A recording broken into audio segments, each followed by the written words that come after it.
नमस्कार साथियों, मैं रितेश आप लोगों को अपने YouTube चैनल PCS सॉल्यूशन 360 पर स्वागत है। दोस्तों, आज मैं आप लोग को इम्तिहान बुक का प्रैक्टिस सेट संख्या दूसरा करवाने जा रहा हूं। तो आइए क्वेश्चन शुरू करते हैं। पहला क्वेश्चन कह रहा है कि निम्न में से कौन सा कार्य असहयोग आंदोलन से संबंधित नहीं है। तो इसका सही जवाब हो जाएगा कि विधायिका में प्रवेश करके गतिरोध करना। ये सही सवाल का जवाब नहीं है। कहने का मतलब निम्न में से कौन सा कार्य असहयोग आंदोलन से संबंधित नहीं है। तो असहयोग आंदोलन से ये वाला कार्य जो है संबंधित नहीं है। बाकी स्वदेशी प्रचार प्रसार, अवैतनिक पदों से त्याग, सरकारी समारोहों का आमंत्रण अस्वीकार करना, ये सारे ही असहयोग आंदोलन से संबंधित कार्य हैं। फिर से सुन लीजिए इस क्वेश्चन का आंसर। असहयोग आंदोलन से संबंधित निम्न में से कौन सा कार्य संबंधित नहीं है असहयोग आंदोलन से संबंधित। तो विधायिका में प्रवेश करके गतिरोध करना ये संबंधित नहीं है। बाकी स्वदेशी प्रचार प्रसार संबंधित है, अवैतनिक पदों से त्याग संबंधित है, सरकारी समारोहों का आमंत्रण अस्वीकार करना ये भी संबंधित है। द बंगाली समाचार पत्र की स्थापना किसने की थी। तो सुरेंद्र नाथ बनर्जी ने द बंगाली समाचार पत्र की स्थापना किसने की थी। तो सुरेंद्र नाथ बनर्जी ने। नेक्स्ट क्वेश्चन, निम्न में से किसने कलकत्ता से दिल्ली तक ग्रैंड ट्रंक रोड की मरम्मत करवाई थी। तो वो है लॉर्ड ऑकलैंड। निम्न में से किसने कलकत्ता से दिल्ली तक ग्रैंड ट्रंक रोड की मरम्मत करवाई थी। Lord Auckland.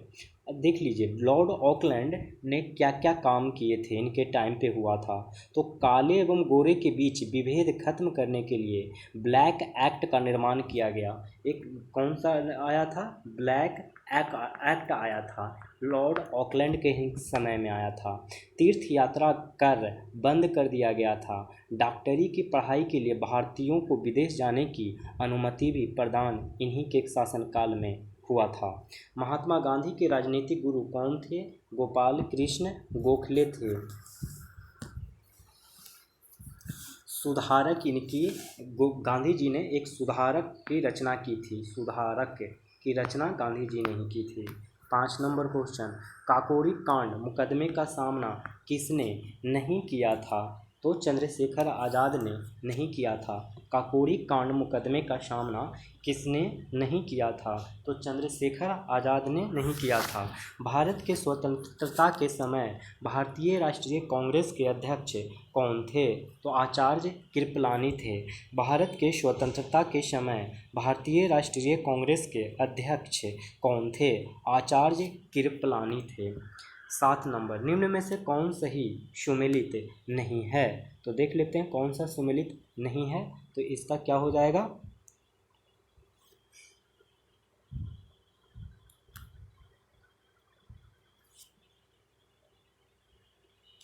इसका हो जाएगा ऑप्शन ई। क्योंकि देखिए सभी के सभी मिलान सुमेलित ही हैं। 1800 में फोर्ट विलियम कॉलेज की स्थापना लॉर्ड बेलेजेली ने किया था। लॉर्ड बेलेजेली ने 1800 ईस्वी में फोर्ट विलियम कॉलेज की स्थापना की। वारेन हेस्टिंग्स ने 1781 में कलकत्ता मदरसा की स्थापना की। कलकत्ता मदरसा की स्थापना 1781 में वारेन हेस्टिंग्स ने की। फिर 1791 में जोनाथन डंकन ने बनारस संस्कृत कॉलेज की स्थापना की। 1791 में बनारस संस्कृत कॉलेज की स्थापना जोनाथन डंकन ने की। फिर JED बेथून स्कूल 1849 की स्थापना की।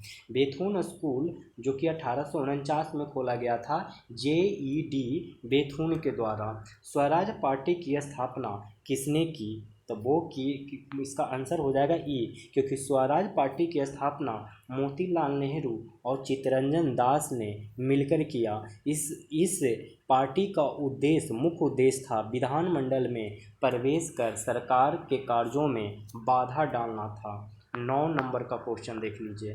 कह रहा है कांग्रेस के किस अधिवेशन में एक राष्ट्रीय नियोजन समिति का गठन किया गया? तो हरिपुरा अधिवेशन। कांग्रेस के किस अधिवेशन में एक राष्ट्रीय नियोजन समिति का गठन किया गया? हरिपुरा अधिवेशन। बक्सर की लड़ाई के समय अंग्रेजी सेना का नेतृत्व किसने किया था? तो हेक्टर मुनरो ने किया। बक्सर की लड़ाई के समय अंग्रेजी सेना का नेतृत्व किसने किया था? तो हेक्टर मुनरो ने किया। 1946 के रॉयल भारतीय नौसेना विद्रोह से पहले नौसेना केंद्रीय हड़ताल समिति का अध्यक्ष निम्न में से किसे चुना गया था? तो एम एस खान को चुना गया था। 1946 ईस्वी के रॉयल भारतीय नौसेना विद्रोह से पहले नौसेना केंद्रीय हड़ताल समिति का अध्यक्ष निम्न में से किसे चुना गया था? तो एम एस खान को। पूना समझौता का प्रमुख उद्देश्य था दलित वर्ग के प्रतिनिधित्व। पूना समझौता का प्रमुख उद्देश्य था दलित वर्ग को प्रतिनिधित्व। अंग्रेजी वस्तुओं के बहिष्कार का सुझाव सर्वप्रथम किसने दिया था? तो कृष्ण कुमार मित्र ने। अंग्रेजी वस्तुओं के बहिष्कार का सुझाव सर्वप्रथम किसने दिया था? तो कृष्ण कुमार मित्र ने। 14 नंबर, अरविंद घोष का संबंध किस षड्यंत्र केस से था? तो अलीपुर षड्यंत्र केस से।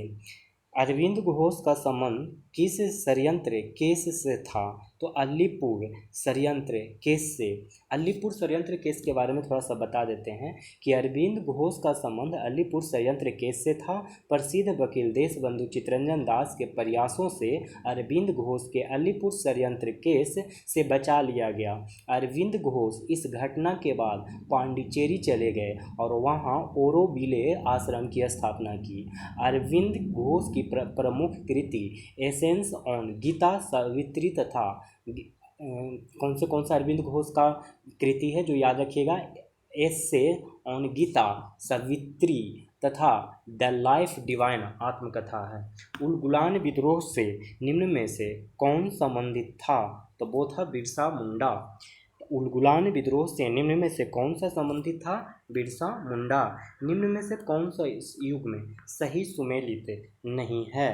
तो इसका ई ऑप्शन सही हो जाएगा, क्योंकि बी और सी कथन गलत हैं और बाकी ए और डी कथन सही हैं। मतलब प्रार्थना समाज आत्माराम पांडुरंग और रामकृष्ण मिशन स्वामी विवेकानंद ये सही हैं।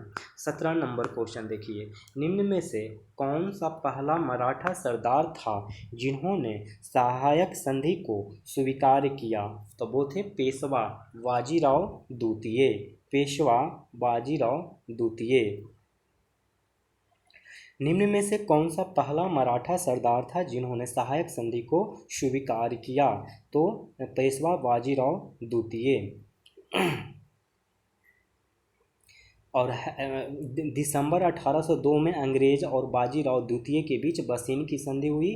इस संधि के तहत बेलेजली की सहायक संधि को मराठा सरदार पेशवा बाजीराव द्वितीय ने स्वीकार कर लिया था 1802 ईस्वी में।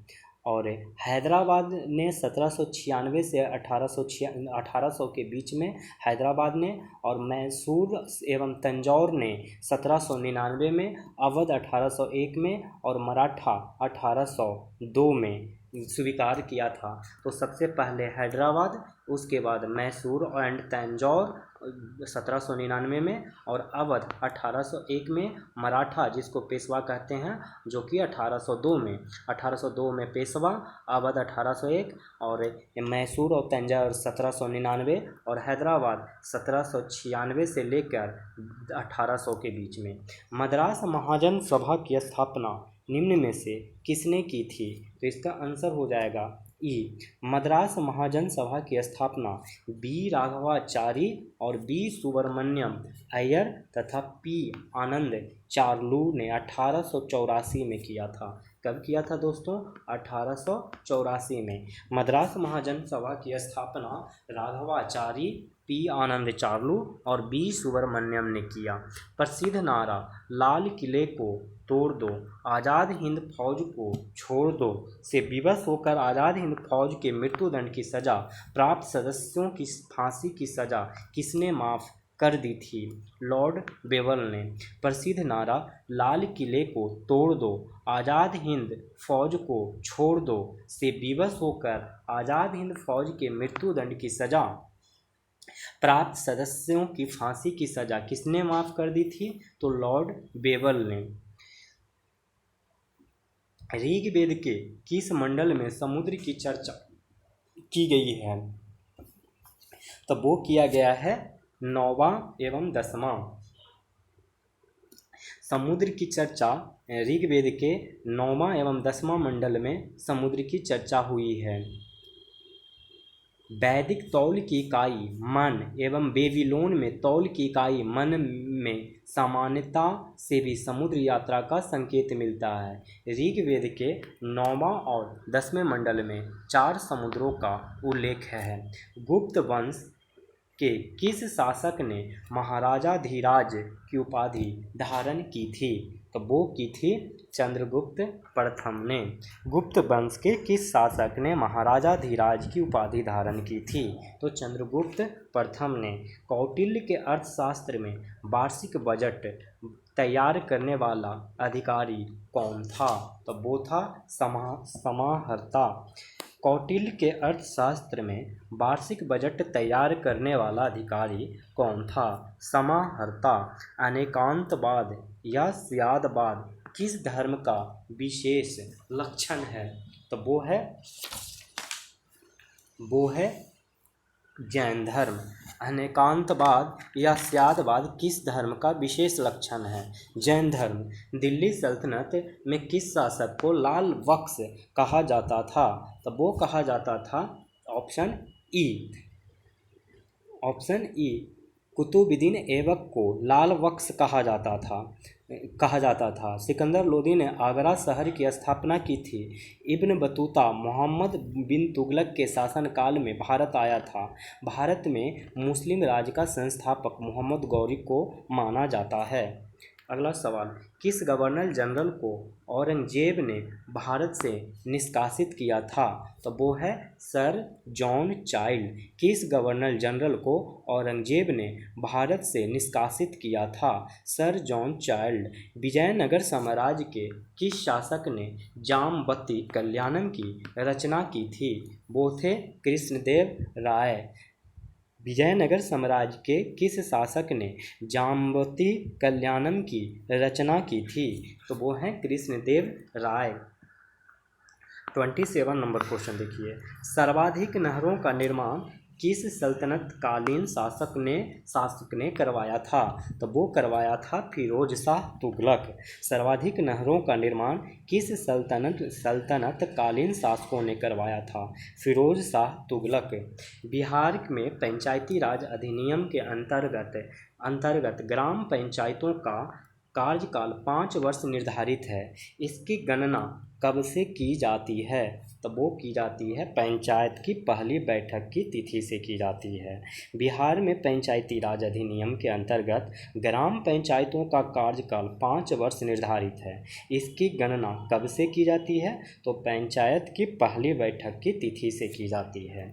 संविधान निर्मात्री सभा द्वारा उद्देश्य प्रस्ताव कब स्वीकृत किया गया था? तो वो किया गया था ऑप्शन ई। देखिए, संविधान निर्मात्री सभा की पहली बैठक 9 दिसंबर 1946 को हुई थी, जिसमें सच्चिदानंद सिन्हा को संविधान सभा का अस्थायी अध्यक्ष मनोनीत किया गया था। 11 दिसंबर 1946 को डॉक्टर राजेंद्र प्रसाद को अस्थायी अध्यक्ष के रूप में चुना गया। 13 दिसंबर 1946 को संविधान सभा के बैठक में संविधान निर्माण से संबंधित उद्देश्य प्रस्ताव प्रस्तुत किया गया था। कब? 13 दिसंबर 1946। 13 दिसंबर 1946, जो कि ऑप्शन में है ही नहीं, तो इसका सही आंसर ऑप्शन जो होगा 13 दिसंबर 1946। क्वेश्चन नंबर 30, निम्नलिखित कथनों पर विचार कीजिए तथा नीचे दिए गए गुट की सहायता से सही उत्तर का चयन करें। कथन एक, नीति आयोग न तो सांविधिक निकाय है और न ही संवैधानिक निकाय। इसकी स्थापना केंद्रीय मंत्रिमंडल के कार्यवाही प्रस्ताव द्वारा की गई है। इसकी स्थापना केंद्रीय मंत्रिमंडल के कार्यवाही प्रस्ताव द्वारा की गई। तो इससे क्वेश्चन पूछ रहा है कि सही उत्तर का पहचान करने कह रहा है। तो इसका जो सही उत्तर होगा वो ए होगा। ए और आर दोनों सही है और आर ए का सही व्याख्या भी करता है। नीति आयोग न तो सांविधिक निकाय है और न ही संवैधानिक है। तो इसकी स्थापना केंद्रीय मंत्रिमंडल के कार्यवाही प्रस्ताव द्वारा की गई है। क्वेश्चन नंबर 31, बिना अनुमति के कितने दिन संसद के कार्यवाही से अनुपस्थित किसी संसद के अयोग्य घोषित किया जा सकता है? तो इसके सही आंसर हो जाएगा 60 दिन। बिना अनुमति के कितने दिन संसद के कार्यवाही से अनुपस्थित किसी सांसद को अयोग्य घोषित किया जा सकता है? 60 दिन। भारतीय राष्ट्रीय ध्वज में चक्र किसका प्रतीक है? तो ये प्रतीक है न्याय का। भारतीय राष्ट्रीय ध्वज में चक्र किसका प्रतीक है? तो न्याय का। संविधान के अंतर्गत मूल अधिकारों के संरक्षण का दायित्व किस पर है? तो वो है उच्चतम एवं उच्च न्यायालयों पर। संविधान के अंतर्गत मूल अधिकारों के संरक्षण का दायित्व किस पर है? तो उच्चतम एवं उच्च न्यायालयों पर है।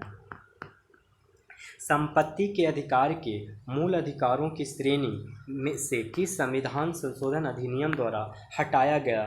तो वो हटाया गया है ऑप्शन ई। ऑप्शन ई फिर से पढ़ लेते हैं इस क्वेश्चन को, समझिएगा, समझाएंगे इसका आंसर। संपत्ति के अधिकार को मूल अधिकारों की श्रेणी से किस संविधान संशोधन अधिनियम द्वारा हटाया गया? तो देखिए इसका सॉल्यूशन क्या होगा, ऑप्शन तो ई हो जाएगा।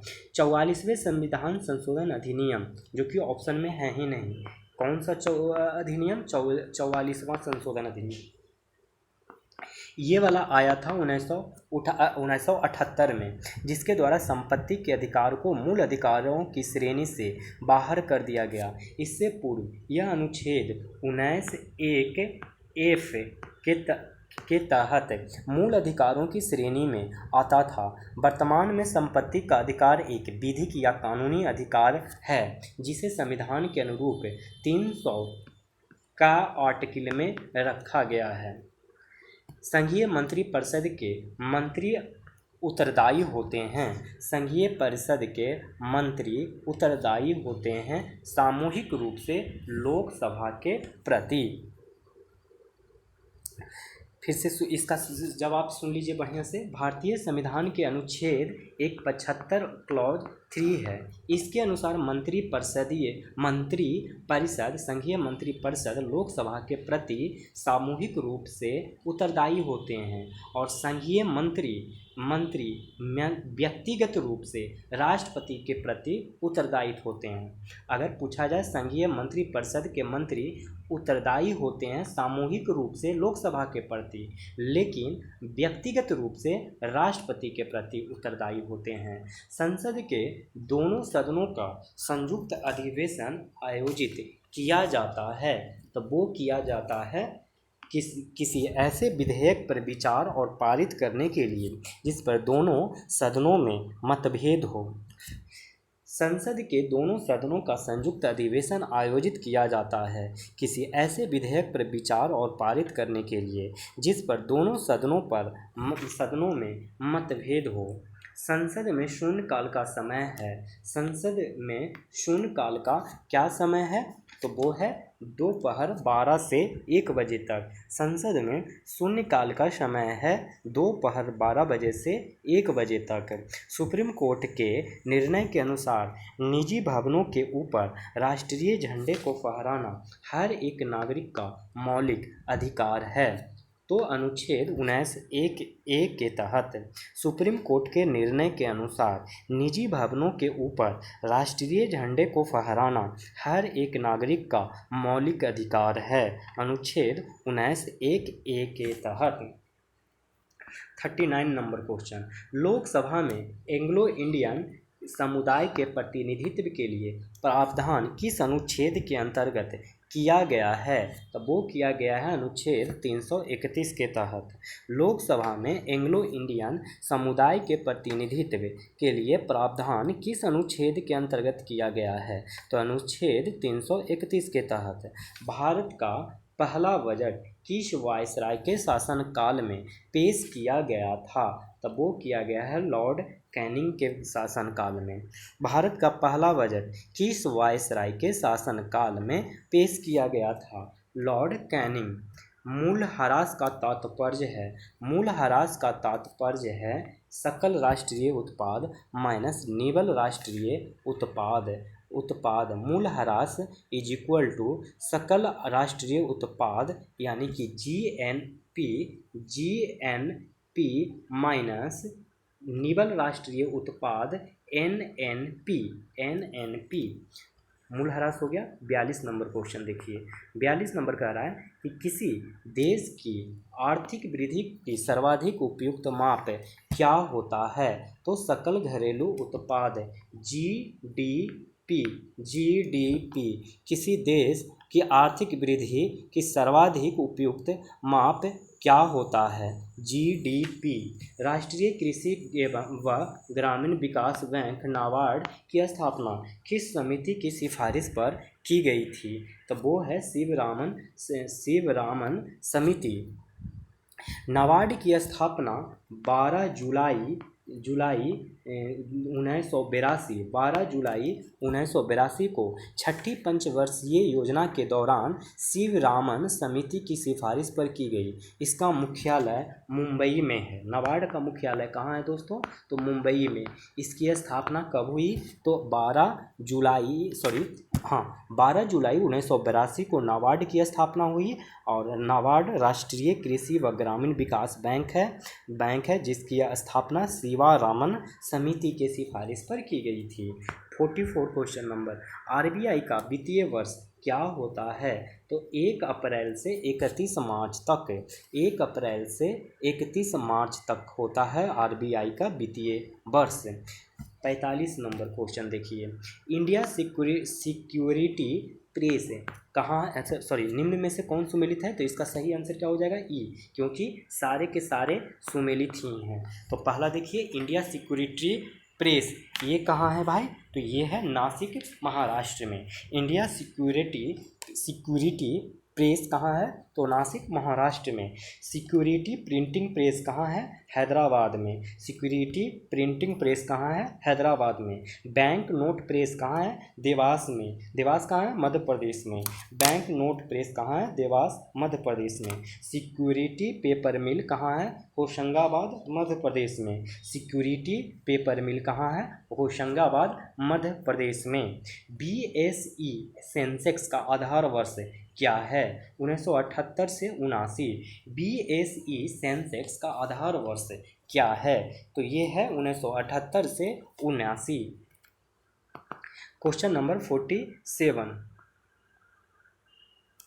परछन बेरोजगारी का अर्थ होता है, क्या होता है दोस्तों? तो ये होता है श्रमिक की सीमांत उत्पादकता शून्य है। परछन बेरोजगारी का अर्थ होता है श्रमिक की सीमांत उत्पादकता शून्य होता है। Question number 48। एनएसडीएल का पूरा नाम क्या है? तो वो है national securities depository limited. NSDL national securities depository limited. Bihar budget 2022-23 के अनुसार राजकोषीय घाटा सकल घरेलू उत्पाद का कितना प्रतिशत अनुमानित है? तो वो है 3.47%। बिहार बजट 2022-23 के अनुसार राजकोषीय घाटा सकल घरेलू उत्पाद का कितना प्रतिशत अनुमानित है? 3.47%। वित्तीय वर्ष 2022-23 में राज्य का सकल घरेलू उत्पाद कितना अनुमानित है? तो वो है 7,45,310 करोड़ रुपया। वित्तीय वर्ष 2022-23 में राज्य का सकल घरेलू उत्पाद कितना अनुमानित है? तो 7,45,310 रुपया। Question number 51। देखिए क्वेश्चन नंबर 51 क्या कह रहा है कि भारत सरकार की आर्थिक समीक्षा 2021-22 के अनुसार 2020-21 में भारतीय अर्थव्यवस्था में कितने प्रतिशत की गिरावट दर्ज की गई। तो वो किया गया है 7.3%। भारत सरकार की आर्थिक समीक्षा 2021-22 के अनुसार 2020-21 में भारतीय अर्थव्यवस्था में कितने प्रतिशत की गिरावट दर्ज की गई। तो 7.3% की दर्ज की गई। 52 नंबर क्वेश्चन, मानव शरीर में कैल्शियम का संतुलन निम्न में से कौन सी ग्रंथि करता है। तो वो करता है पैराथायरॉयड ग्रंथि। मानव शरीर में कैल्शियम का संतुलन निम्न में से कौन सी ग्रंथि करती है। पैराथायरॉयड ग्रंथि। मानव रुधिर खून में समान ग्लूकोज की मात्रा होती है। तो वो होती है 90 से 160 मिलीग्राम पर VL। मानव शरीर में 90 से 160 मिलीग्राम पर VL ये होता है ग्लूकोज की मात्रा। 54 नंबर, एस्केरियासिस रोग में रोगी को तेज पेट दर्द होता है। इस रोग का कारक है। तो कारक कौन क्या है। तो एस्केरियासिस लुम्ब्रिकॉइड्स। एस्केरियासिस रोग में रोगी को तेज पेट दर्द होता है। इस रोग का कारक है एस्केरिस लुम्ब्रिकॉइड्स। निम्न युग में कौन एंजाइम जठर रस में होता है। तो वो होता है पेप्सिन लाइपेज रेनिन। निम्न युग में निम्न युग में से कौन एंजाइम जठर रस में होता है। Pepsin lipase rennin. वसा का पाचन निम्न में कौन करता है। तो वो करता है लाइपेज। वसा का पाचन निम्न में कौन करता है। लाइपेज। प्रोटीन की कमी से कौन सा रोग होता है। तो वो होता है क्वाशियोकर। प्रोटीन की कमी से कौन सा रोग होता है। क्वाशियोकर। मलेरिया होता है। मलेरिया क्या होता है दोस्तों। तो वो होता है प्लाज्मोडियम। मलेरिया होता है प्लाज्मोडियम। अगला सवाल 59, खाद्य परीक्षण में परिशीतक कैसे मदद करता है। तो वो करता है जैव रासायनिक अभिक्रिया के दर में काम करके। खाद्य परीक्षण में परिशीतक कैसे मदद करता है। तो जैव रासायनिक अभिक्रिया की दर कम करके। क्वेश्चन नंबर 60,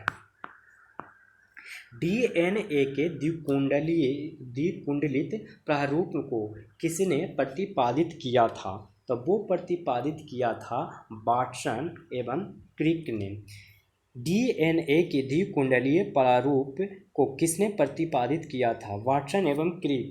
गोल्डन धान में सर्वाधिक मात्रा होती है। क्या होती है। तो बीटा कैरोटीन। गोल्डन धान में सर्वाधिक मात्रा में होती है बीटा कैरोटीन। खाद्य पदार्थों में उपस्थित ऊर्जा को मापा जाता है। किस चीज़ में मापा जाता है। तो कैलोरी से मापा जाता है। खाद्य पदार्थों में उपस्थित ऊर्जा को मापा जाता है कैलोरी से।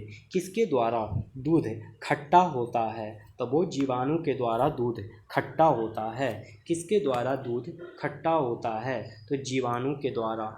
कौन सा जीवाणु। लैक्टोबैसिलस नामक जीवाणु के द्वारा। द्रव्यमान का सबसे बड़ा व्यावहारिक मात्रक निम्न में से कौन है। तो वो है चंद्रशेखर लिमिट। द्रव्यमान का सबसे बड़ा व्यावहारिक मात्रक निम्न में से कौन है। चंद्रशेखर सीमा। निम्न में से किस महान वैज्ञानिक का कथन है गति सदैव सापेक्ष होती है, रोटेटिव होती है। निरपेक्ष गति का कोई अर्थ नहीं। निरपेक्ष गति का कोई भी अर्थ नहीं है। किसने कहा था। आइंस्टीन ने क्या कहा था दोस्तों कि गति सदैव सापेक्ष होती है, निरपेक्ष गति का कोई अर्थ नहीं है। जब लिफ्ट शून्य त्वरण के साथ ऊपर या नीचे जाती है तो व्यक्ति को भार में कोई परिवर्तन का आभास नहीं होगा। जब लिफ्ट शून्य त्वरण के साथ ऊपर या नीचे जाती है तो व्यक्ति को भार में कोई परिवर्तन का आभास नहीं होगा। प्रक्षेपीय पथ के उच्चतम बिंदु पर वेग एवं त्वरण के बीच कितने डिग्री का कोण बनता है? तब वो बनता है 90 डिग्री का कोण। प्रक्षेप्य पथ के उच्चतम बिंदु पर वेग एवं त्वरण के बीच कितने डिग्री का कोण बनता है? 90 डिग्री का कोण बनता है। सूर्य में नाभिकीय ऊर्जा कैसे बनती है? तब वो बनती है हाइड्रोजन परमाणु का संलयन सिद्धांत से। सूर्य में नाभिकीय ऊर्जा कैसे बनती है? तो हाइड्रोजन परमाणु का संलयन से। निम्न में से गलत कथन की पहचान करें तो वो गलत कथन क्या है? तो सी ऑप्शन। एक आदर्श तरल की श्यानता अनंत होती है। एक आदर्श तरल की श्यानता अनंत होती है, ये कथन गलत है। ये अनंत नहीं होती है बल्कि शून्य होती है दोस्तों। तो याद रखिए कि एक आदर्श तरल का श्यानता शून्य होती है, जबकि वायुयान और फुहारा बर्नौली के सिद्धांत पर कार्य करती है। ये जो फुहारा है बर्नौली के सिद्धांत पर काम करती है, और इसके साथ साथ वायुयान भी बर्नौली के सिद्धांत पर ही कार्य करता है। श्यानता का कारण सत्संजक बल होता है दोस्तों। श्यानता का कारण क्या होता है? सत्संजक बल। अभी तक ज्ञात पदार्थों में सबसे अधिक प्रत्यास्था किसकी है? तो क्वार्ट्ज की। किसकी? क्वार्ट्ज की। अभी तक ज्ञात पदार्थों में सबसे अधिक प्रत्यास्था किसकी है? तो क्वार्ट्ज की। परम शून्य ताप पर गैस के अणुओं की गतिज ऊर्जा का मान कितना होता है? तो वो होता है शून्य। परम शून्य ताप पर गैस के अणुओं की गतिज ऊर्जा का मान कितना होता है? शून्य। तापकीय क्रायोजेनिक्स का अनुप्रयोग निम्न क्षेत्र में से किया जाता है। तब वो किया जाता है तीनों ही: space travel, surgery, super conductivity. तापकीय क्रायोजेनिक्स का अनुप्रयोग निम्न क्षेत्र में से किया जाता है। तो स्पेस ट्रेवल्स के लिए, सर्जरी में, सुपर कंडक्टिविटी के लिए। 73 नंबर क्वेश्चन। एक स्वस्थ मनुष्य के शरीर का ताप हमेशा नियत रहता है, जो विभिन्न ताप के पैमाने पर कितना है? तो इसका आंसर हो जाएगा आपको ई ऑप्शन। ई ऑप्शन क्यों? क्योंकि देखिए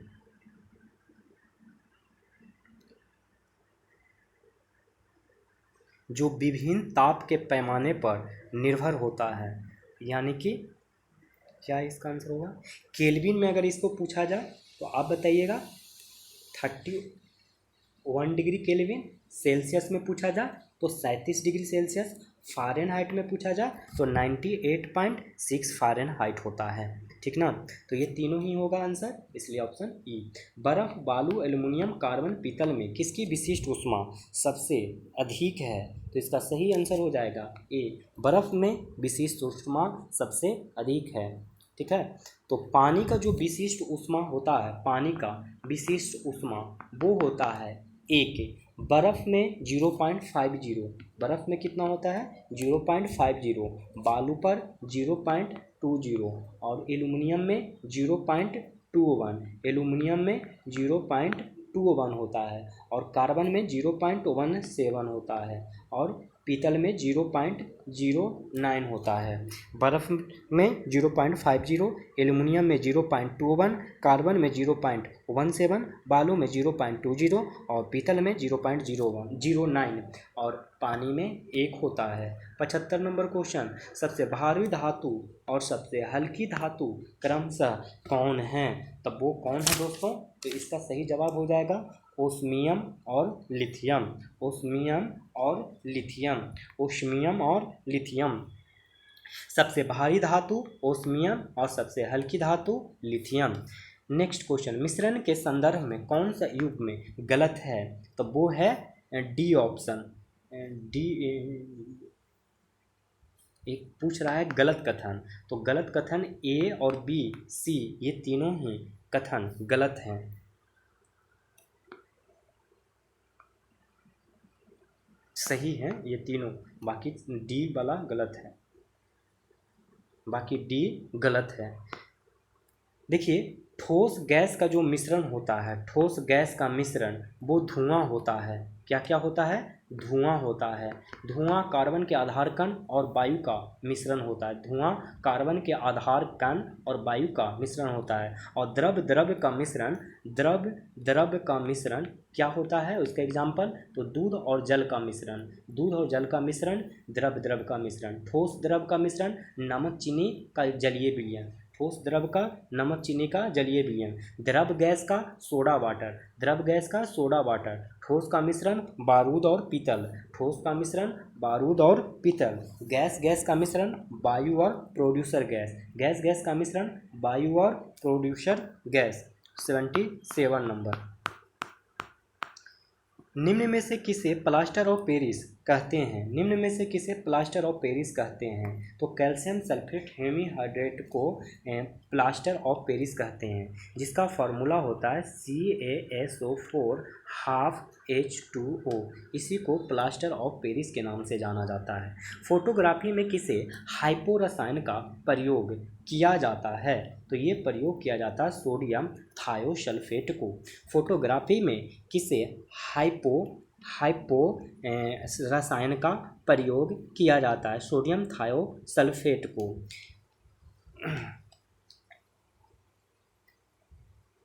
इसका फार्मूला होता है सोडियम थायोसल्फेट का Na2H2O3SH2O। इतना बड़ा फार्मूला होता है इसका। देखते हैं 79 नंबर क्वेश्चन। गोताखोरों को सांस लेने के लिए ऑक्सीजन के साथ किस गैस का मिश्रण दिया जाता है, तो हीलियम का दिया जाता है। गोताखोरों को सांस लेने के लिए ऑक्सीजन के साथ किस गैस का मिश्रण दिया जाता है, हीलियम का मिश्रण दिया जाता है। 80 नंबर क्वेश्चन। मोती मुख्य रूप से किसका बना होता है, तब वो बना होता है कैल्शियम कार्बोनेट का।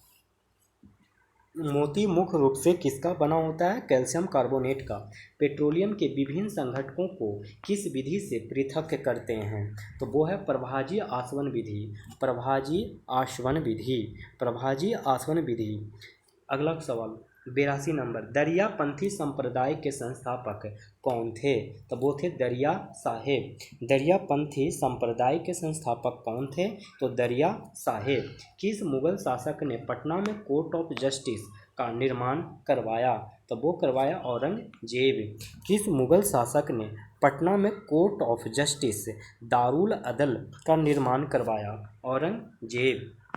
निम्न में से कौन सा कथन शेर शाह के संबंध में असत्य है, तो वो है असत्य। इन्होंने किला ए कुहना मस्जिद का निर्माण पटना में किया, ये वाला असत्य कथन है। बाकी सारा सही है। इन्होंने ग्रांड ट्रंक रोड की मरम्मत करवाई, ये सही है। शेर शाह के द्वारा डाक प्रथा का प्रचलन हुआ, ये भी सही है। इंडो इस्लामिक शैली में निर्मित शेर शाह का मकबरा सासाराम में है, ये भी सही है। महात्मा बुद्ध का समकालीन शासक निम्न में से कौन था, तो वो कौन था दोस्तों, तो ऑप्शन ई। देखिए बिंबिसार और अजात शत्रु, ये महात्मा बुद्ध का समकालिक शासक थे।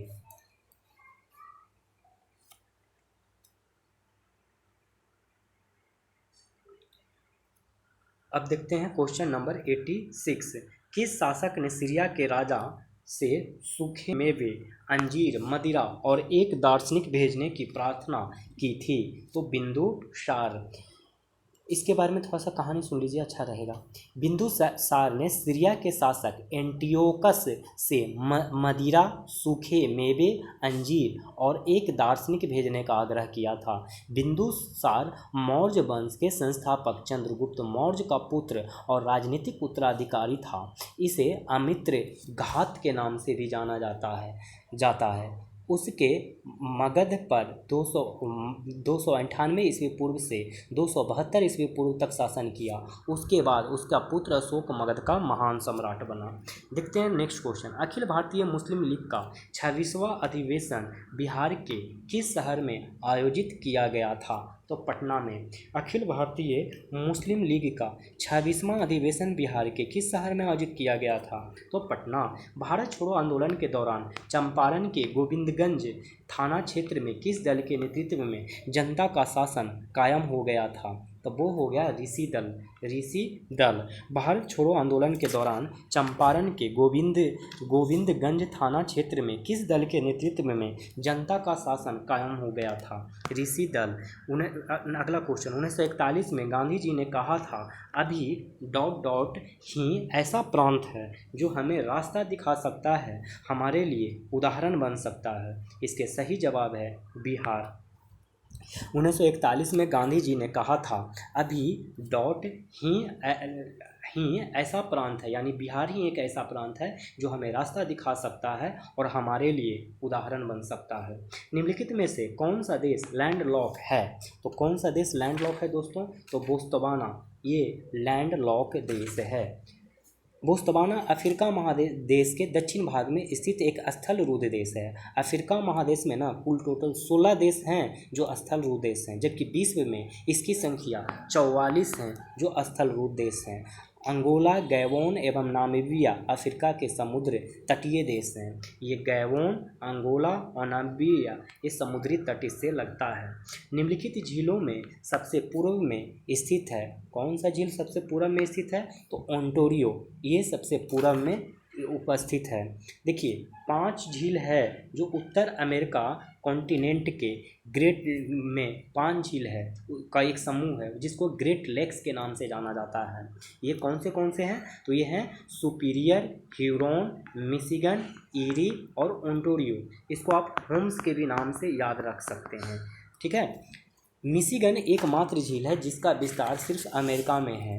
ये जो मिशिगन है यही सिर्फ है अमेरिका में ही पूरा विस्तार है, बाकी चारों कनाडा और अमेरिका दोनों में ही है। निम्नलिखित में से कौन सा विकल्प सुमेलित नहीं है? तो इक्वाडोर बोगोटा ये सुमेलित नहीं है, क्योंकि इक्वाडोर की राजधानी क्विंटो होता है। देख लीजिए, मैं लिख देता हूँ, क्विंटो ये इक्वाडोर की राजधानी है। क्विंटो इक्वाडोर की राजधानी है। क्विंटो इक्वाडोर की राजधानी है। और पराग्वे की राजधानी आसुंसियन है। पराग्वे की राजधानी आसुंसियन है। सूरीनाम पैरामैरिबो है। फ्रेंच गुयाना कायने है। डार्लिंग रेंज में स्थित शहर है। डार्लिंग रेंज में स्थित शहर पर्थ है। डार्लिंग रेंज में स्थित शहर कौन सा है? तो पर्थ। टंगस्टन का सर्वाधिक उत्पादन करने वाला देश है, वो देश कौन सा है? चीन। इसके बाद वियतनाम और रूस का नंबर आता है। भारत में टंगस्टन का सर्वाधिक उत्पादन राजस्थान में होता है, ठीक है। अगला क्वेश्चन, सपाट शीर्ष वाली समुद्री पर्वत को किस नाम से जाना जाता है? तो गुवाट के नाम से जाना जाता है। सपाट शीर्ष वाले समुद्री पर्वत को किस नाम से जाना जाता है? तो गुवाट के नाम से। अगर नुकीले शिखर वाला रहे तो उसको समुद्री टीला या नितल पहाड़ी से नुकीले शिखर वाला नितल पहाड़ी को भी और समुद्री टीला को भी नुकीले शिखर के नाम से जाना जाता है। समुद्री कटक महासागर के मध्य में स्थित है, जबकि कैनियन निमग्न तट या ढाल पर पाया जाता है। कैनियन कहाँ पाया जाता है दोस्तों? तो ये ढाल पर पाया जाता है या निमग्न तट पर पाया जाता है, और समुद्री कटक महासागर के मध्य में स्थित होता है। देखेंगे क्वेश्चन नंबर 96, निम्नलिखित में कौन सी नदी बाएं तट से आकर गोदावरी में नहीं मिलती है? तो वो है मंजरा। निम्नलिखित में कौन सी नदी बाएं तट से आकर गोदावरी में नहीं मिलती है? मंजरा। निम्न में से किस युग में परियोजना एवं नदी का संबंध सही नहीं है? तो वो है रामसागर। निम्न में से किस युग में परियोजना एवं नदी का संबंध सही नहीं है? रामसागर। कृष्णा नदी ये गलत कथन है, क्योंकि ओरिजिनल कृष्णा नदी नहीं बल्कि गोदावरी नदी। ये कहाँ है गोदावरी नदी? आंध्र प्रदेश में। और वीर परियोजना नीरा नदी, जो कि नीरा नदी महाराष्ट्र में है। वीर परियोजना नीरा नदी पर महाराष्ट्र में। उकाई तापी नदी पर, कहाँ है तापी नदी? तो गुजरात में। मंगलम परियोजना चेरुपुना पूझा नदी पर, चेरुपुना पूझा नदी पर केरल में। ये चेरुपुना पूझा नदी कहाँ है? तो केरल में। मंगलम परियोजना कहाँ है? तो चेरुपुना नदी पूझा नदी केरल में। 98 हरियाणा का पड़ोसी राज्य निम्नलिखित में से कौन सा नहीं है? तो आप इसको देख के आंसर आराम से बता सकते हैं कि इसका आंसर उत्तराखंड होगा, क्योंकि ये राजस्थान, पंजाब और हिमाचल प्रदेश से बॉर्डर शेयर करता है। लौह अयस्क के प्रमुख क्षेत्र हैं, कौन से हैं? तो ये तीनों ही। कौन से तीनों हैं? तो देखिए उड़ीसा में बादाम पहाड़ी है। बादाम पहाड़ी कहाँ है? तो उड़ीसा में, ये होगा आंसर। और दूसरा बैलाडीला, बैलाडीला कहाँ है? तो बैलाडीला छत्तीसगढ़ में है, तो यहाँ भी है छत्तीसगढ़ में भी। और बाबा बुदन की पहाड़ी, बाबा बुदन की पहाड़ी भी इसका आंसर हो जाएगा। तो लौह अयस्क ये तीनों पे ही मौजूद है। देखते हैं अब ये बाबा बुदन आपको बता दूं कि कर्नाटक में है, तो कर्नाटक में बाबा बुदन की पहाड़ी पर, बैलाडीला छत्तीसगढ़, बादाम की पहाड़ी उड़ीसा में लौह अयस्क के प्रमुख क्षेत्र हैं। युवागिरी को अन्य किस नामों से जाना जाता है? तो वो है तीनों ही, घोटुल, धूमकुड़िया, गीती ओड़ा। घोटुल, धूमकुड़िया, गीती ओड़ा। 101 जनसंख्या प्रतिशत के अनुसार निम्नलिखित में से किस समुदाय की संख्या सबसे कम है? तो वो है जैन। जनसंख्या प्रतिशत के अनुसार निम्नलिखित में से किस समुदाय की संख्या सबसे कम है? जनगणना 2011 के अनुसार किस राज्य में महिला साक्षरता का प्रतिशत बिहार के बाद न्यूनतम है? तो वो है राजस्थान। राजस्थान। जनगणना 2011 के अनुसार किस राज्य में महिला साक्षरता का प्रतिशत बिहार के बाद न्यूनतम है? राजस्थान। बिहार में गंगा की उत्तरी सहायक नदियों में सबसे लंबी सहायक नदी कौन सी है? तब वो कौन सी है दोस्तों? तो घाघरा। घाघरा। बिहार में गंगा की उत्तरी सहायक नदियों में सबसे लंबी सहायक नदी कौन सी है? तो घाघरा। 104 निम्नलिखित में से बिहार किस भूकंप क्षेत्र के अंतर्गत आता है? तो इसके आंसर ई हो जाएंगे। ई। बिहार में 3 प्रकार के भूकंप जोन क्षेत्र स्थित हैं, कौन से? तो 5, 4, 3। 5, 4, 3, इसलिए ऑप्शन ई हो जाएगा। इसमें से जो 5 जोन है सबसे प्रभावित क्षेत्र है, सबसे खतरनाक यही है। तो बिहार जो है इन तीनों में के अंतर्गत ही आता है, माने हम लोग बिहार में अत्यधिक भूकंप प्रभावित क्षेत्र के अंदर आता है। ये हो गया 104 नंबर। अब देखेंगे 105 नंबर। उत्तर भारत का सबसे बड़ा पक्षी विहार है, कौन है? तो वो है इसका आंसर कुशेश्वर स्थान। कुशेश्वर स्थान उत्तर भारत का सबसे बड़ा पक्षी विहार कुशेश्वर स्थान है। निम्नलिखित में से बिहार का द्वितीय न्यूनतम जनसंख्या घनत्व वाला जिला कौन सा है? तो इसका सही जवाब हो जाएगा जमुई। निम्नलिखित में से बिहार का द्वितीय न्यूनतम जनसंख्या घनत्व वाला जिला है जमुई। निम्न में से सोरा उत्पादक जिला नहीं है। निम्न में से सोरा उत्पादक जिला नहीं है पटना। पटना ये सोरा उत्पादक जिला नहीं है। और सोरा उत्पादक जिला कौन से हैं? तो सारण है, मुजफ्फरपुर है, बेगूसराय है, चंपारण है, समस्तीपुर, सिवान, गोपालगंज, वैशाली। फिर से एक बार नाम सुन लीजिए सोरा उत्पादक जिले का नाम। सारण, मुजफ्फरपुर, बेगूसराय, चंपारण, समस्तीपुर, सिवान, गोपालगंज, वैशाली। निम्नलिखित में से किस शहर में रेलवे लाइन का विस्तार नहीं है? तो इसका आंसर क्या हो जाएगा दोस्तों? इसका आंसर ई हो जाएगा, क्योंकि आर्थिक सर्वेक्षण जब 2021-22 के अनुसार देखा जाए तो बिहार के कैमूर, शिवहर और अरवल शहर में रेलवे लाइन का विस्तार नहीं हुआ है। कहाँ? तो कैमूर में और शिवहर में और अरवल अरवल में रेलवे लाइन का विस्तार अभी तक हुआ ही नहीं है, जबकि किशनगंज गुवाहाटी पटना रेल मार्ग पर स्थित है। जबकि किशनगंज गुवाहाटी पटना रेल मार्ग पर स्थित है। मतलब कि जब पटना से आप गुवाहाटी की तरफ जाएंगे तो रास्ते में आपको किशनगंज मिलेगा, इसीलिए किशनगंज में रेलवे लाइन बिछाया गया है, लेकिन कैमूर, अरवल और शिवहर में अब तक बिछाया नहीं गया है रेलवे लाइन। निम्नलिखित में से कौन सी नदी सीधे गंगा नदी में मिलती है? तो वो है ऑप्शन ई।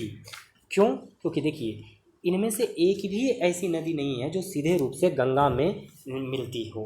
मोहना, सकरी, कमला, मेची, ये कोई भी नदी ऐसा नहीं है जो गंगा में मिलता हो, क्योंकि मोहना फल्गु में जाके मिलता है और फिर फल्गु गंगा में मिलती है। सकरी क्यूल में जाके मिलता है और फिर क्यूल जाके गंगा में मिलती है। फिर कमला एक धारा कोसी है एवं एक धारा बागमती में जाके मिलती है। कमला का एक धारा कोसी में और एक धारा बागमती में मिलती है, कभी गंगा में ये नहीं मिलती है। मेची जाके महानंदा में मिलती है। मेची कहाँ मिलती है दोस्तों? महानंदा में। केंद्र सरकार ने देश में 2 राज्यों में रक्षा औद्योगिक गलियारों की स्थापना की है। वे कौन से राज्य हैं? तो वो हैं उत्तर प्रदेश और तमिलनाडु। केंद्र सरकार ने देश में 2 राज्यों में रक्षा औद्योगिक गलियारों की स्थापना की है। वे कौन से राज्य हैं? तो उत्तर प्रदेश और तमिलनाडु। नेक्स्ट सवाल 111। जनवरी 2022 में भारत का सबसे बड़ा इलेक्ट्रिक वाहन चार्जिंग स्टेशन कहाँ चालू किया गया था? तो गुरुग्राम में। जनवरी 2022 में भारत का सबसे बड़ा इलेक्ट्रिक वाहन चार्जिंग स्टेशन कहाँ चालू किया गया था? तो गुरुग्राम में। जनवरी 2022 में उष्णकटिबंधीय तूफान ऐना से विश्व का कौन सा क्षेत्र प्रभावित हुआ था? तो अफ्रीकी देश प्रभावित हुआ था। जनवरी 2022 में उष्णकटिबंधीय तूफान ऐना से विश्व का कौन सा क्षेत्र प्रभावित हुआ था? तो अफ्रीकी देश प्रभावित हुआ था। 113 नंबर क्वेश्चन। भारत का पहला ग्राफीन नवाचार केंद्र स्थापित किया जाएगा? केरल। भारत का पहला ग्राफीन नवाचार केंद्र स्थापित किया जाएगा केरल। भारत की पहली महिला राफेल लड़ाकू जेट पायलट कौन हैं? तो वो हैं शिवांगी सिंह। भारत की पहली महिला राफेल लड़ाकू जेट पायलट कौन है? शिवांगी सिंह। 114 नंबर हो गया क्वेश्चन। 115 नंबर कह रहा है कि जिला सुशासन सूचकांक के संदर्भ में निम्नलिखित कथनों पर विचार कीजिए। तो वो कथन हो जाएगा आंसर इसका डी, 1, 2, 3 सही है। जम्मू और कश्मीर के लिए भारत का पहला सूचकांक लॉन्च किया गया। दूसरा पॉइंट, इंडेक्स 10 सेक्टरों में तैयार किया जाता है। इंडेक्स कितने सेक्टरों पर तैयार किया जाता है? 10। हरियाणा ने राज्य में समग्र विकास के लिए जिला सुशासन सूचकांक तैयारी करने की भी घोषणा की है। हरियाणा ने राज्य में समग्र विकास के लिए जिला सुशासन सूचकांक तैयार करने की घोषणा की है। किस संस्थान ने दुनिया का सबसे छोटा पहनने योग्य वायु शोधक नासो 95 लॉन्च किया है? तो IIT दिल्ली। किस संस्थान ने दुनिया का सबसे छोटा पहनने योग्य वायु शोधक नासो 95 लॉन्च किया है? IIT दिल्ली। बिहार की पहली तैरती सौर ऊर्जा उत्पादन इकाई स्थापित की गई है? तो दरभंगा। बिहार की पहली तैरती सौर ऊर्जा उत्पादन इकाई स्थापित की गई है, दरभंगा। 118 2022 शीतकालीन ओलंपिक खेलों के संदर्भ में निम्नलिखित कथनों पर विचार कीजिए। तो इसके आंसर हो जाएंगे डी, 1, 2, 3। ये तीनों ही सही हैं।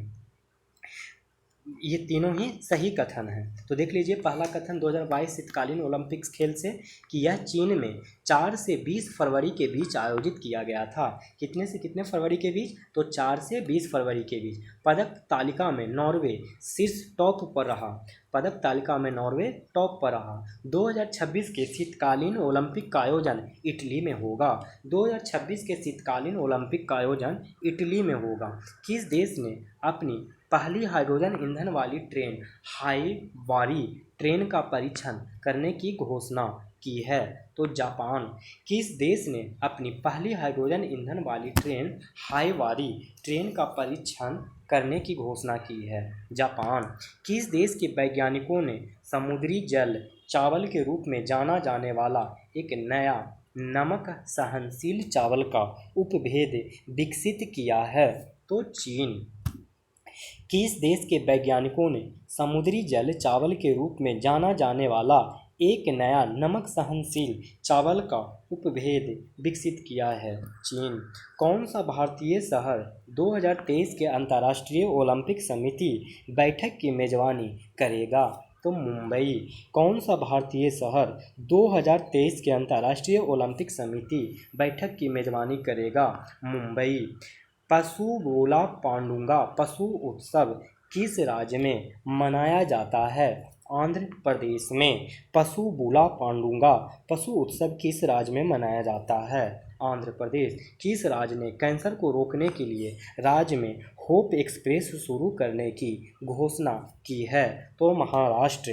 किस राज्य में ने कैंसर को रोकने के लिए राज्य में होप एक्सप्रेस शुरू करने की घोषणा की है? महाराष्ट्र। अटल सुरंग के संदर्भ में निम्नलिखित कथनों पर विचार कीजिए। तो इसके सही आंसर हो जाएंगे 1 और 3। अटल सुरंग के संदर्भ में पहला कथन देखिए, इसे आधिकारिक तौर पर वर्ल्ड बुक ऑफ रिकॉर्ड्स द्वारा 10,000 फीट से ऊपर दुनिया की सबसे लंबी राजमार्ग सुरंग के रूप में प्रमाणित किया गया है। इस सुरंग का निर्माण हिमालय के पीर पंजाल पर्वतमाला में किया गया है। अटल सुरंग के संदर्भ में दूसरा पॉइंट क्या है? तो इस सुरंग का निर्माण हिमालय के पीर पंजाल पर्वतमाला में किया गया है। प्रवीण कुमार सोबती, जिन्होंने टीवी श्रृंखला महाभारत में भीम की भूमिका निभाई और हाल ही में मृत्यु हो गई, ने एशियाई खेलों में स्वर्ण पदक जीता है?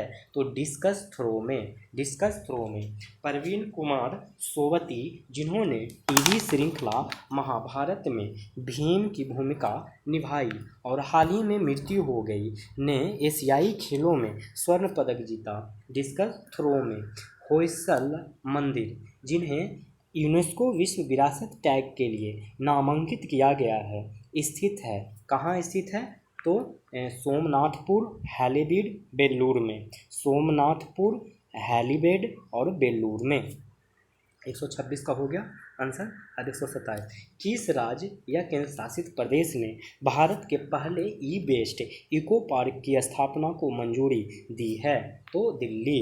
किस राज्य या केंद्र शासित प्रदेश ने भारत के पहले ई बेस्ट इको पार्क की स्थापना को मंजूरी दी है? दिल्ली। किस शहर में स्टील के कचरे से बनी सड़क है? तो वो है सूरत। किस शहर में स्टील के कचरे से बनी सड़क है? सूरत। 129 नंबर क्वेश्चन देखिए, कह रहा है कि मार्च 2022 में भारत ने एक तटीय रडार प्रणाली किस देश को सौंपा है? तो वो सौंपा है मालदीव को। मार्च 2022 में भारत ने एक तटीय रडार प्रणाली किस देश को सौंपा है? मालदीव को। किस राज्य के नरसिंहपेट्टई नागस्वरम को भौगोलिक संकेत जीआई टैग प्राप्त हुआ है? तो वो प्राप्त हुआ है तमिलनाडु। किस राज्य के नरसिंहपेट्टई नागेश्वरम को भौगोलिक संकेत टैग प्राप्त हुआ है? तमिलनाडु। शिव, भैरव, बाल, संत समंदर और शिव और पार्वती की एक पेंटिंग सहित सदियों पुरानी कलाकृतियों को किस देश ने भारत को लौटाया है? वो लौटाया है ऑस्ट्रेलिया। शिव, भैरव, बाल, संत समंदर और शिव और पार्वती की एक पेंटिंग सहित सदियों पुरानी कलाकृतियों को किस देश ने भारत को लौटाया है? ऑस्ट्रेलिया। पहली बार भारत के संविधान का ओल चिकी लिपि में अनुवाद किया गया। ओल चिकी लिपि है, ये क्या है? तो ये संताली भाषा लिपि है। संताली भाषा लिपि है। पहली बार भारत के संविधान का ओल चिकी लिपि में अनुवाद किया गया। ओल चिकी लिपि है संताली भाषा लिपि। 2022 स्पोर्ट्स स्टार एसेस अवार्ड्स में sport star of the year पुरुष का पुरस्कार किसने जीता? तो वो जीता नीरज चोपड़ा ने। 2022 स्पोर्ट्स स्टार एशियन अवार्ड्स में sports star of the year पुरुष का पुरस्कार किसने जीता? नीरज चोपड़ा। जर्मन ओपन 2022 में रजत पदक जीतने वाले पहले भारतीय कौन बन गए हैं? तो वो बन गए हैं लक्ष्य सेन। कौन बन गए हैं? लक्ष्य सेन। जर्मन ओपन 2022 में रजत पदक जीतने वाले पहले भारतीय कौन बन गए हैं? तो लक्ष्य सेन। 135 अंतर्राष्ट्रीय महिला दिवस 2022 का विषय क्या था? तो वो विषय था एक अस्थायी कल के लिए आज लैंगिक समानता। अंतर्राष्ट्रीय महिला दिवस 2022 का विषय क्या था? एक अस्थायी कल के लिए आज लैंगिक समानता। अटल बिहारी वाजपेयी नामक एक नई पुस्तक किसके द्वारा लिखी गई है? तो वो लिखी गई है सागरिका घोष। अटल बिहारी वाजपेयी नामक एक नई पुस्तक किसके द्वारा लिखी गई? सागरिका घोष। दिसंबर 2021 में जारी सुशासन सूचकांक के संबंध में निम्नलिखित में से कौन सा कथन सत्य नहीं है? तो इसके आंसर ई हो जाएगा, जो कि सी और डी सत्य नहीं है, बाकी ए और बी सत्य है। देख लेते हैं सुशासन सूचकांक से संबंधित। इसे सुशासन दिवस 25 दिसंबर पर जारी किया गया था। सुशासन दिवस कितने दिवस पे? 25 दिसंबर को सुशासन दिवस मनाया जाता है। गुजरात ने ग्रुप ए में सुशासन सूचकांक 2021 में समग्र रैंकिंग में शीर्ष स्थान हासिल किया है। गुजरात ग्रुप ए में सुशासन सूचकांक में शीर्ष स्थान पर हासिल किया है। ग्रुप बी में सुशासन सूचकांक 2021 में राजस्थान सूची में सबसे ऊपर है। ये वाला गलत है, ठीक है, ये वाला गलत है।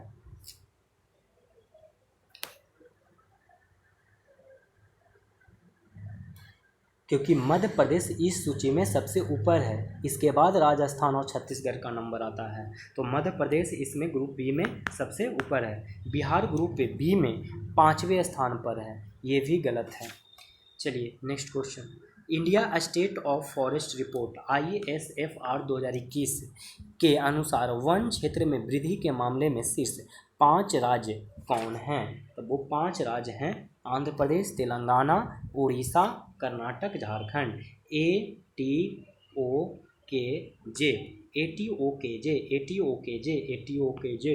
आंध्र प्रदेश, तेलंगाना, उड़ीसा, कर्नाटक, झारखंड।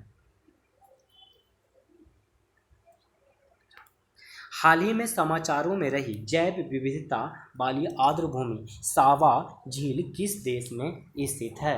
तो वो स्थित है इराक। हाल ही में समाचारों में रही जैव विविधता वाली आर्द्रभूमि सावा झील किस देश में स्थित है? इराक। किस भारतीय क्रिकेटर को विजडन एल्मनैक के द्वारा 2022 को 5 क्रिकेटर्स ऑफ द ईयर में चुना गया है? तो वो चुना गया है रोहित शर्मा, जसप्रीत बुमराह को। किस भारतीय क्रिकेटर को विजडन एल्मनैक के द्वारा 2022 को 5 क्रिकेटर्स ऑफ द ईयर में चुना गया है? रोहित शर्मा और जसप्रीत बुमराह को।